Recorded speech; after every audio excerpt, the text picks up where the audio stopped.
ایک ایسی کہانی جو انسانیت کو شروعات ہے۔ سب سے پہلا نبی، سب سے پہلا انسان حضرت آدم علیہ السلام۔ یہ صرف ایک کہانی نہیں بلکہ ہماری زندگی کا اصل پیغام ہے۔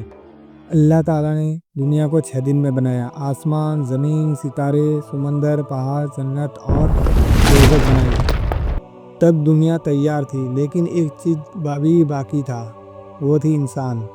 اللہ نے فرشتوں سے فرمایا، میں زمین پر ایک خلیفہ بنانے والا ہوں۔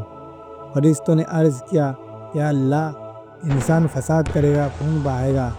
اللہ نے جواب دیا، میں وہ جانتا ہوں جو تم نہیں جانتے۔ اللہ نے زمین کی مختلف مٹی لی، سفید، کالی، لال، پیلی، تاکہ انسان ہر رنگ، ہر قسم کا ہو۔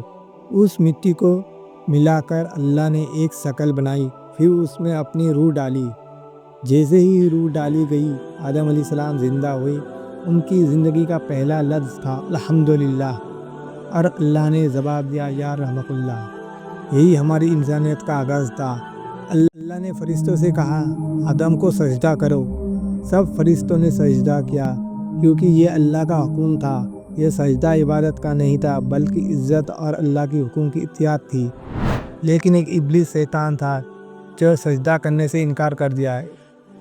میں آگ سے بنا ہوں اور یہ مٹی سے، میں ان سے بہتر ہوں۔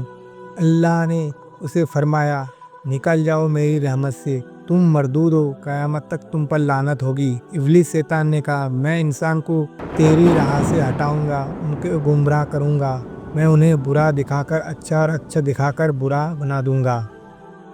اللہ نے حضرت آدم علیہ السلام کو جنت میں رکھا، اور ان کے ساتھ ان کی بیوی حضرت حوا علیہ السلام تھی، جو آدم علیہ السلام کی پسلی سے بنایا گیا عورت کو۔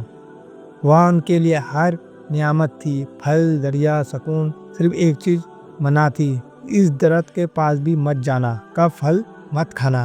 ابلیس نے سانپ بن کر آیا اور آدم اور حوا علیہ السلام کو بہکایا۔ اس نے کہا، یہ پھل کھا لو، تم ہمیشہ جنت میں رہو گے، کبھی نہیں مرو گے۔ آدم اور حوا علیہ السلام نے پھل کھا لیا۔ جیسے ہی کھایا، ان کے بدن سے جنت کے لباس گر گئے۔ وہ شرمندہ ہوئے اور پتوں سے اپنے بدن کو ڈھکنے لگے۔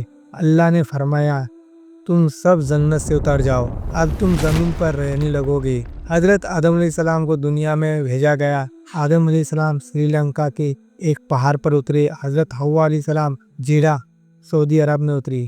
جب حضرت آدم علیہ السلام کو جنت سے دنیا میں اتارا گیا تو تقریباً 300 سال تک رو رو کر اللہ سے معافی مانگتے رہے اور عرفات کے مقام پر جا کر ملے۔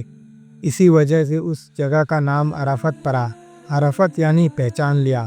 اللہ نے انہیں ایک دعا سکھائی، ربنا ظلمنا انفسنا وان لم تغفر لنا وترحمنا لنكونن من الخاسرین۔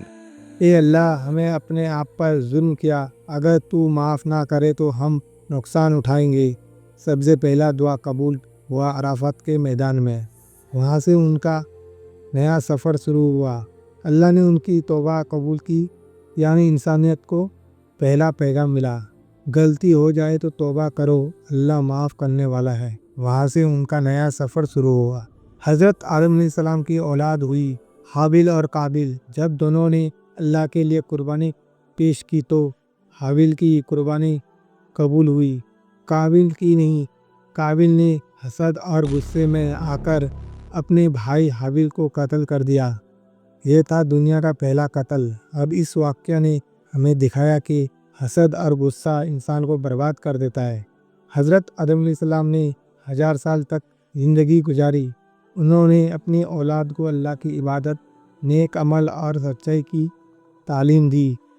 آخر کار ان کی وفات ہوئی اور وہ زمین میں دفن کیے گئے۔ دوستو، حضرت آدم علیہ السلام کی کہانی ہمیں یہ سکھاتی ہے کہ انسان سے غلطی ہوتی ہے، لیکن توبہ کرنی چاہیے۔ تکبر اور حسد برباد کر دیتے ہیں، اور سب سے بڑی بات، اللہ ہمیشہ اپنے بندے کی توبہ قبول کرتا ہے۔ یہ کہانی انسانیت کا آغاز ہے۔ آج بھی اگر ہم اس سے سبق لیتے ہیں تو ہماری زندگی سدھر سکتی ہے۔ امید ہے آپ کو یہ کہانی پسند آئی ہوگی۔